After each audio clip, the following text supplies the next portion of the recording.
บ่អរគុណយើងងាកពីខេត្តកំពង់ចាមយើងជួបในរายการរបស់យើងពីខេត្តបៃលិនដែលមានលោកវុចពឿន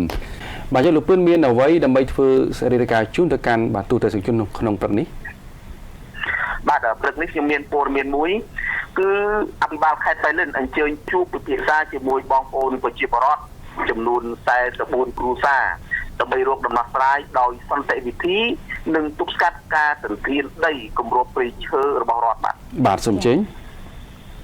បាទអាជ្ញាធរខេត្តបៃលិនបាននឹងកំពុងបន្តយកចិត្តទុកដាក់ខិតខំប្រឹងប្រែងយ៉ាងសកម្មក្នុងការគ្រប់គ្រងធនធានធម្មជាតិនិងការរក្សាទ្រព្យសម្បត្តិសាធារណៈរបស់រដ្ឋដើម្បីធានាបាននូវការអភិវឌ្ឍប្រកបដោយចីរភាពព្រមទាំងការរៀបចំសណ្ដាប់ធ្នាប់ដីធ្លីជូនប្រជាពលរដ្ឋឲ្យបានត្រឹមត្រូវជាក់ស្ដែងនៅថ្ងៃទី5ខែសីហាឆ្នាំ2026លោកជំទាវបណ្ឌិតបានព្រមុំអភិបាលនៃគណៈអភិបាលខេត្តបៃលិនបានអញ្ជើញដឹកនាំកិច្ចប្រជុំ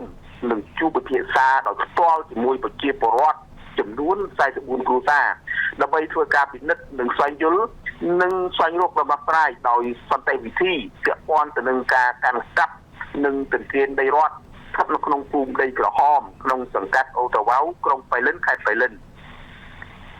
នៅក្នុងឱកាសនោះលោកជំទាវបណ្ឌិតបានព្រមុំបានមានប្រសាសន៍គូបញ្ជាក់ថារាជរដ្ឋាភិបាលកម្ពុជានីតិកាលទី7នៃរដ្ឋសភាក្រោមការដឹកនាំរបស់សម្ដេចមហាបវរធិបតីហ៊ុនម៉ាណែតនាយករដ្ឋមន្ត្រីបានយកចិត្តទុកដាក់និងផ្ដល់អាទិភាពខ្ពស់លើការគ្រប់គ្រងធនធានធម្មជាតិនិងការដោះស្រាយវិវាទដីធ្លីដោយសន្តិវិធីលោកជំទាវបានបន្ថែមថានេះជាកិច្ចការដ៏សំខាន់ដែលតម្រូវឲ្យមានការចូលរួមនិងទទួលខុសត្រូវខ្ពស់ពីគ្រប់ក្រសួងស្ថាប័នពាក់ព័ន្ធក្នុងការរៀបចំក្របខ័ណ្ឌគោលនយោបាយនិងច្បាប់ព្រមទាំងការត្រួតពិនិត្យការអនុវត្តជាក់ស្ដែងដើម្បីធានាឲ្យបាននូវប្រសិទ្ធភាពខ្ពស់ទន្ទឹមនឹងនេះលោកជំទាវបណ្ឌិតអភិបាលខេត្តក៏បានធ្វើការណែនាំនិងអំពាវនាវដល់បងប្អូនប្រជាពលរដ្ឋទាំង44គ្រួសារឲ្យបញ្ឈប់រាល់សកម្មភាពទន្ទ្រានដីខុសច្បាប់នៅតំបន់សហគមន៍ព្រៃឈើដីគម្របព្រៃឈើនិងតំបន់ការពារធនធានធម្មជាតិដោយមិនត្រូវយកលេសថាខ្វះខាតក្នុងជីវភាពឬដីបង្កបង្កើនផលនោះឡើយដើម្បីរំលោភបំពានដីរដ្ឋមកធ្វើជាកម្មសិទ្ធិផ្ទាល់ខ្លួនលោកជំទាវបណ្ឌិតបានព្រមុំក៏បាន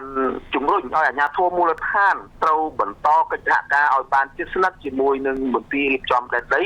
នគររូបនីយកម្មសំណង់និងសុរិយោដីខេត្តមន្ទីរបរិស្ថានមន្ទីរកសិកម្មរុក្ខាប្រមាញ់និងនេសាទព្រមទាំងកងកម្លាំងមានសមត្ថកិច្ចជំនាញពាក់ព័ន្ធទាំងអស់ដើម្បីចុះទប់ស្កាត់និងបង្ក្រាបឲ្យបានទាន់ពេលវេលានៅសកម្មភាព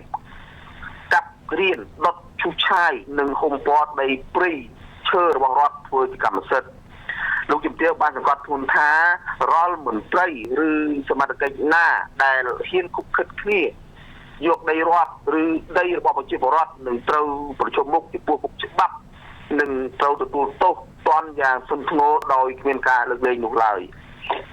បាទនេះជាព័ត៌មានទី1សម្បត្តិសូមបញ្ចប់តែប៉ុណ្ណេះ